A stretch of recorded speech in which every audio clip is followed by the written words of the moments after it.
September 3rd, 1260, the Valley of Ain Jalut. Two empires collide in a brutal, desperate struggle for the Middle East. The Mongol vanguard, led by the fierce Kitbuqa, unleashes a storm of arrows, a deadly prelude to their thunderous charge.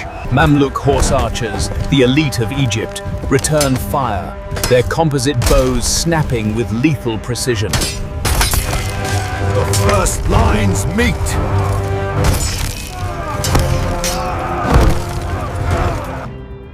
A brutal fight at its peak.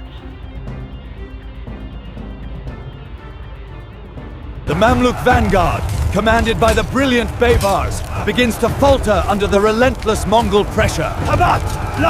Mongol heavy cavalry, armored from head to toe, punch through the center, their momentum seemingly unstoppable.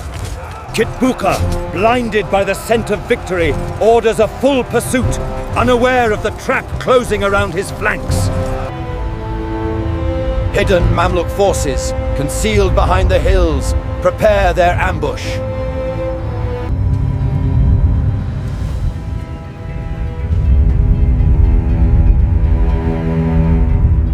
The trap springs. Mamluk reserves surge from the hills, slamming into the exposed flanks of the pursuing Mongol army. Nobody knows what's coming next.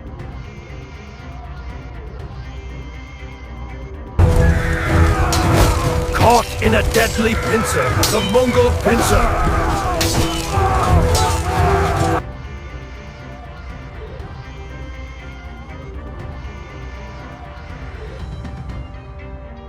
The Mamluk main force, initially retreating, wheels around, transforming their flight into a devastating counterattack.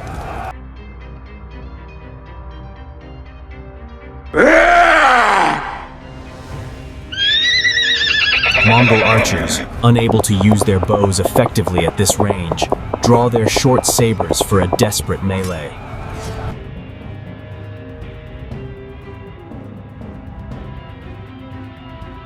Mamluk lancers, protected by their kite shields, drive deep into the Mongol ranks, creating pockets of isolated resistance. Beetles flying over them. The sun beats down on the valley, turning the dust and blood into a thick, choking haze that obscures the fighting.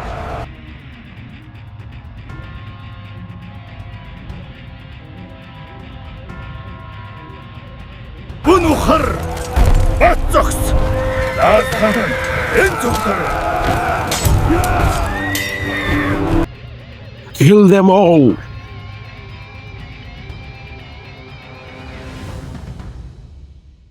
A Mamluk banner, emblazoned with a lion, is raised high. A beacon of hope. The Mongol light cavalry, usually the hammer of their army, are now trapped, their speed negated by the terrain and the ambush.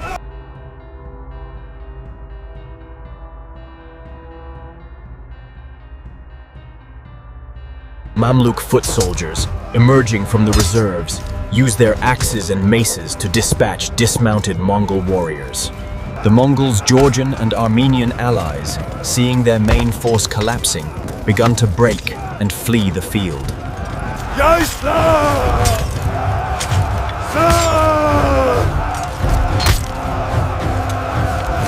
Inspired by their Sultan's courage, the Mamluks surge forward, driving the Mongols back towards the treacherous valley floor. The Mongol line, now a desperate knot of resistance, is slowly being pushed towards the edge of the valley's steep sides. A Mongol officer, attempting a desperate flanking maneuver, is cut down by a volley of Mamluk javelins.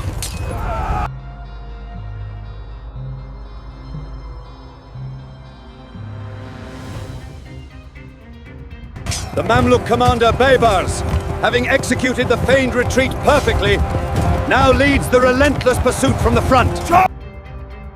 Run, we are close to them.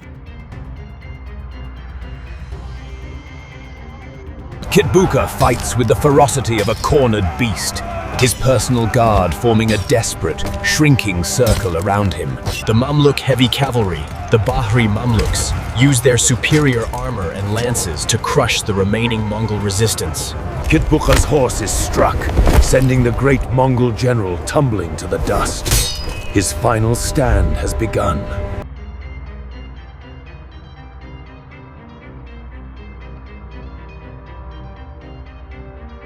Surrounded by Mamluk warriors, the legendary Noyan is captured. The Mongol war machine has finally been defeated. The rout is complete. The Mamluks pursue the fleeing remnants, ensuring the Mongol threat to Egypt is permanently extinguished.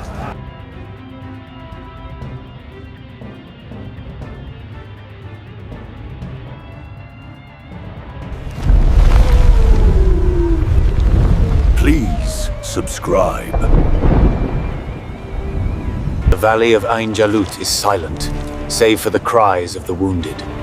The cost of this historic victory is laid bare.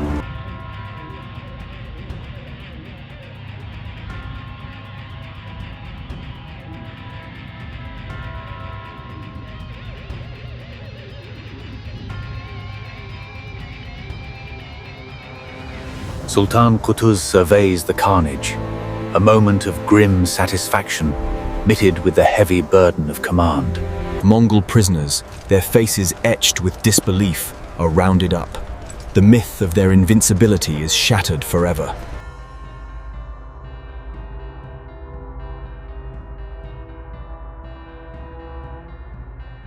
The Mamluks recover their dead and wounded, a solemn ritual of brotherhood and respect for the fallen warriors. Captured Mongol horses, sturdy and powerful, are quickly integrated into the Mamluk ranks, a prize of war. The Mongol commander, Kitbuqa, was executed shortly his capture. For the first time in 4 decades, the Mongol Empire's relentless westward expansion has been decisively halted. The Mamluk Sultanate, a state forged by former slave soldiers, has saved the heartland of the Islamic world from destruction.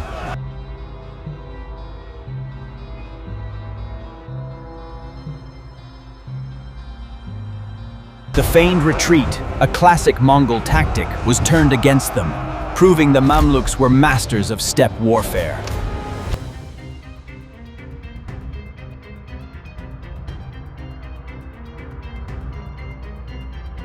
The Mamluk forces were a melting pot of cultures, their discipline and loyalty to Qutuz proving stronger than the Mongol horde.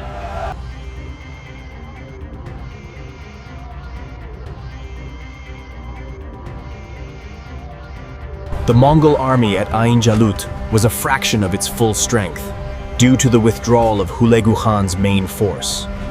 The death of the great Khan Möngke forced Hulegu to return east, leaving Kitbuqa with a dangerously exposed rearguard.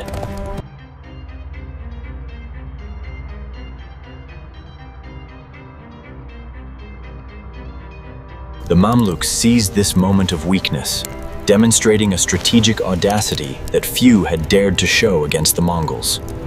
The Crusaders, fearing the Mongols more than the Mamluks, allowed the Egyptian army safe passage through their territory.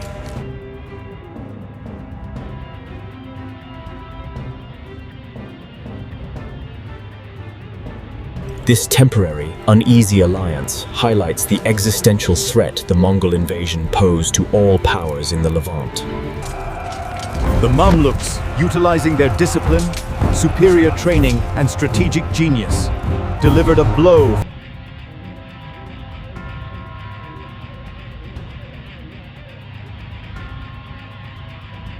The victory secured Egypt and Syria, establishing the Mamluk Sultanate as the dominant power in the region for centuries.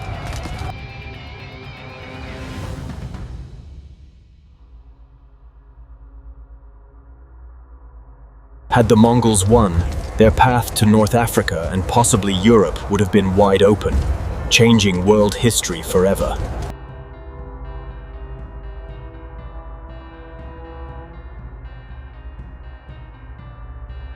The Battle of Ain Jalut was not just a military triumph, it was a psychological one, shattering the myth of Mongol invincibility. The Valley of Ain Jalut remains a testament to the day a smaller, determined force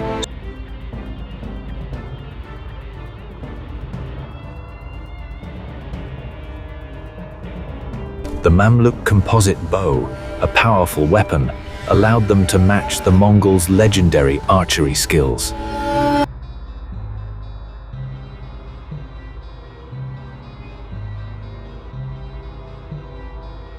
Mongol armor, made of lacquered leather and iron scales, was light enough for speed, yet offered vital protection. The Mamluk Faris, or knight, was trained in a complex system of horsemanship, archery, and close-quarters combat. The Mongols' use of signal flags and horns allowed for complex maneuvers, a system the Mamluks learned to counter.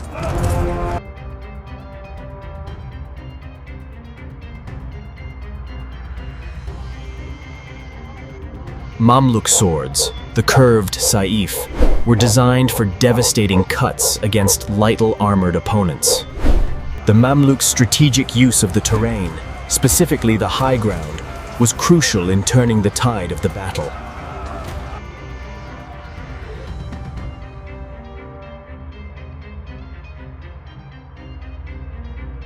The final, desperate stand of the Mongol heavy cavalry was a testament to their warrior code, fighting to the last man. The Battle of Ain Jalut marked the end of an era, a clear sign that the world's greatest conquerors could bleed and be beaten. Please subscribe.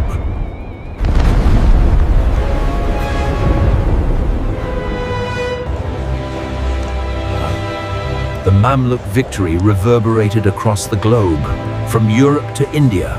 The Mongol invasion had already destroyed the Abbasid Caliphate, sacking Baghdad and ending centuries of Islamic Golden Age.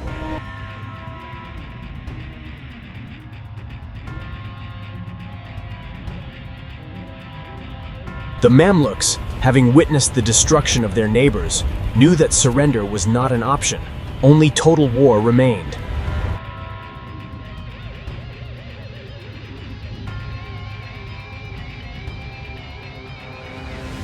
The Ilkhanate, the Mongol state that fought at Ain Jalut, would continue to clash with the Mamluks for decades to come. The Battle of Wadi al-Khaznadar, fought later, would see the Mongols briefly reclaim Syria, but the Mamluk spirit remained unbroken.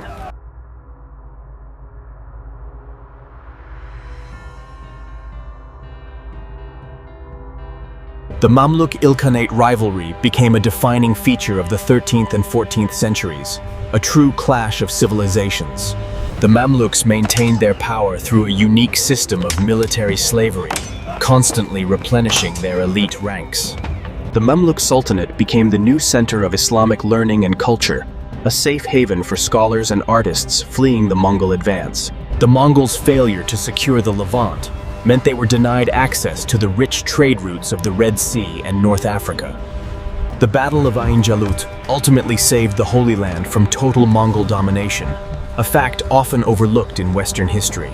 Kitbuqa, a Christian Naiman, was a loyal and experienced general, but his pride led him into the Mamluks' deadly trap. Sultan Qutuz, a former slave himself, understood the Mamluk soldiers' spirit, knowing exactly how to inspire them to fight. The Mamluk tactic of using small, mobile units to harass the Mongol flanks was a key factor in disrupting their formation.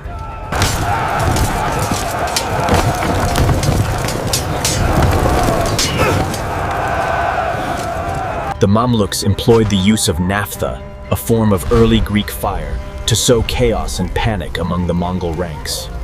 The Mongols' primary weapon, the composite bow, was a masterpiece of engineering, capable of piercing light armor at range. The Mamluks' use of the lance in the final charge was a deliberate choice to maximize impact against the tightly packed Mongol center. The battle was a masterclass in cavalry warfare, decided not by numbers, but by superior strategy and execution.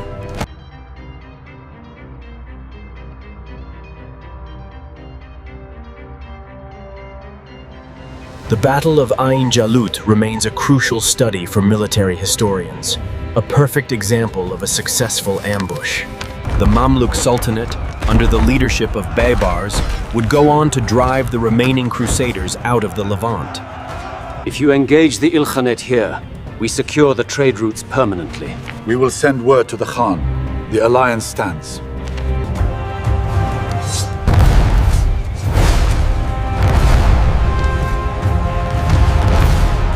This internal Mongol conflict, the Berke-Hulegu War, further ensured that the Ilkhanate could never again launch a full-scale invasion of Egypt. The legacy of Qutuz, though his reign was short, is cemented as the man who saved the Islamic world from annihilation. The Mamluk victory preserved the cultural and religious identity of the region, allowing it to flourish for centuries. The Battle of Ain Jalut is a powerful reminder that even the most formidable empires can be defeated by courage and cunning.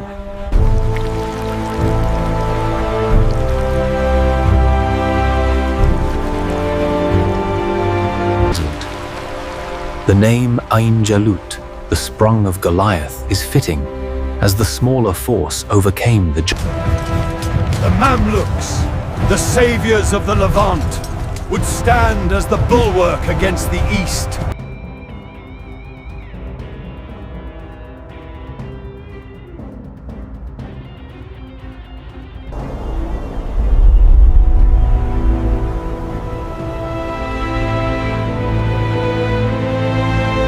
The world held its breath, and in the valley of Ain Jalut, the course of history was irrevocably changed. Please subscribe.